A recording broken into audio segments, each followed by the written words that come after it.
Tempat bersejarah yang menyimpan cerita mistis serta pembantaian di Indonesia tentu lebih dari satu. Tidak hanya di Pulau Jawa atau Kalimantan. Salah satu tempat angker ada di provinsi ini.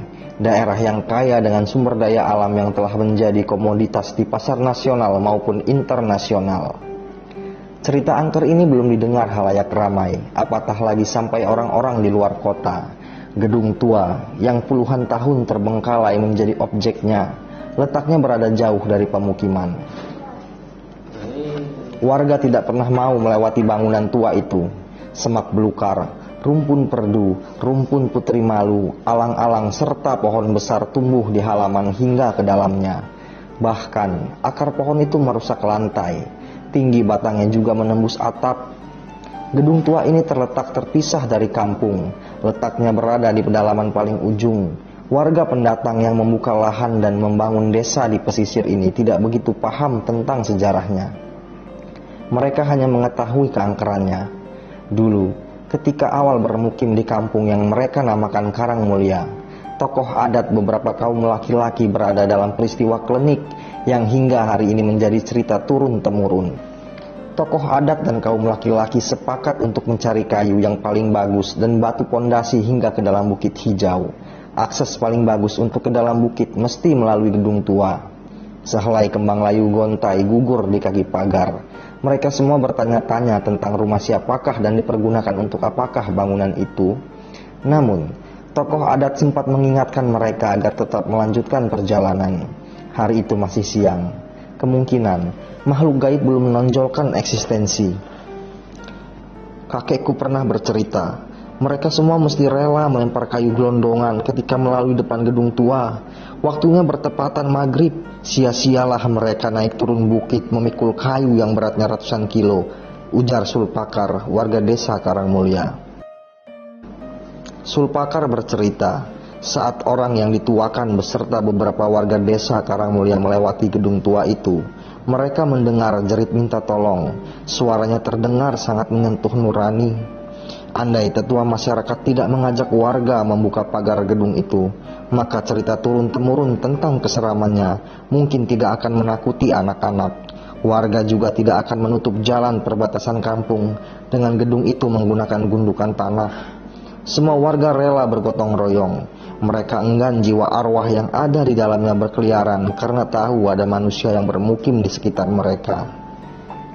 Rumah bercat putih kusam karena tidak pernah mendapat perawatan ini, dan rumah yang dinding-dindingnya terdapat banyak kotoran kelelawar ini, serta rumah yang jendelanya tidak lagi berkaca itu, terlihat sangat menyeramkan ketika malam. Setelah informasi digali lebih lanjut, tentara penjajah di negeri ini yang kaya sumber daya alam ini segera menciptakan gedung di tengah bukit pesisir daerah ini sebagai persembunyian jenderal mereka. Namun, seiring waktu, banyak pemberontak yang ditangkap. Para jenderal yang menenangkan pikiran di rumah itu memerintahkan kepada bawahannya agar membawa pemberontak yang paling disegani.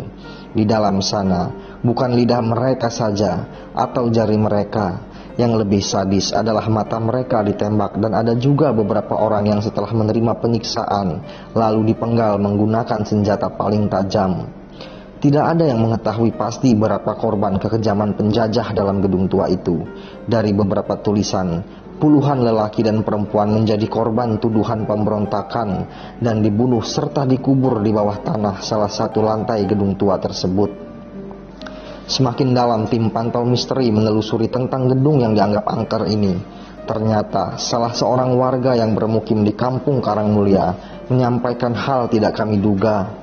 Suatu malam gerimis, Anto bersama dua temannya penasaran dengan cerita nenek moyang mereka. Malam itu, mereka memang sedang tidak ada kerjaan. Di atas tikar gubuk ronda, mereka yang sedang main leng secara tiba-tiba mendengar suara jerit tangis. Sontak pandangan mereka tertuju ke arah gundukan tanah yang menjadi pembatas antara kampung Karangmulia dan gedung tua. Menurut mereka, jeritan itu terdengar dari arah sana. Jiwa muda mengalahkan rasa takut tiga orang yang saat itu masih membujang. Satu kawan Anto bernama Rozadi mengajak kedua temannya untuk menerobos pembatas, meski cahaya hanya dari 1 senter. Anto tak mau kalah dengan keberanian dua temannya. Ia langsung menggunakan sandal dan mengajak tantangan mereka. Naas, Malam itu juga mereka tidak bisa berlari. Belum sempat kaki mereka masuk ke dalam pagar gedung, sosok kepala buntung menepuk pundak Anto. Mula-mula Anto mengira itu tangan kedua temannya, sedangkan kedua temannya telah melihat kengerian. Mereka hanya diam menahan kaki yang gemetar. Mereka pun seolah tersihir sehingga melongok tak tahu malu, lalu melangkah ke dalam pagar, lalu terdiam ketika sosok kepala buntung berada di depan mereka. Yang dapat Anto lakukan hanya mematung, arah pandangannya ke leher berlumur darah, sedangkan mata kedua temannya seakan membatu karena melihat kepala tanpa daun telinga yang rambutnya dicengkram oleh tangan penuh cairan merah menjijikan. Tak berhenti di situ, asap merah mengepul di antara mereka. Kuntilanak tertawa sangat nyaring sehingga mereka pingsan. Mereka tidak mengetahui sedang berada di mana. Yang mereka mampu hanya saling memandang tanpa sanggup berbicara. Orang-orang dari negeri asing hilir mudik menggunakan pakaian lengkap tentara. Menurut Anto, mereka seperti bermimpi.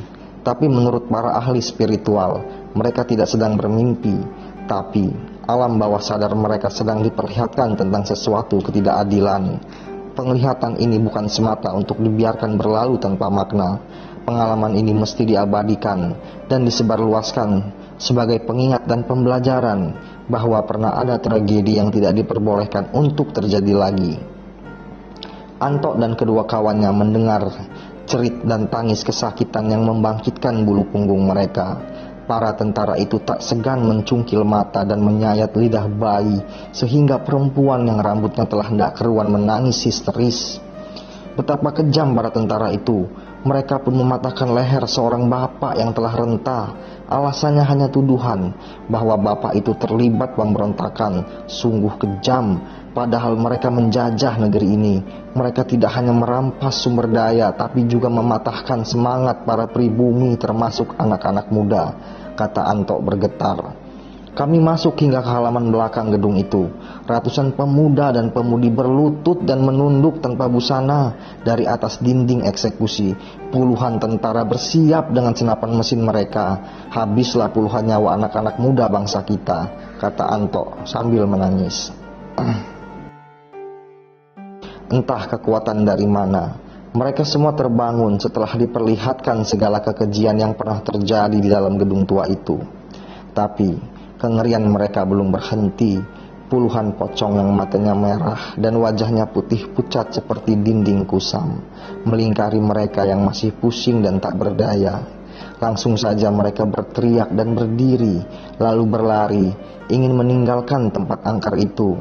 Namun tubuh mereka terpental saat nyaris mendekati pagar.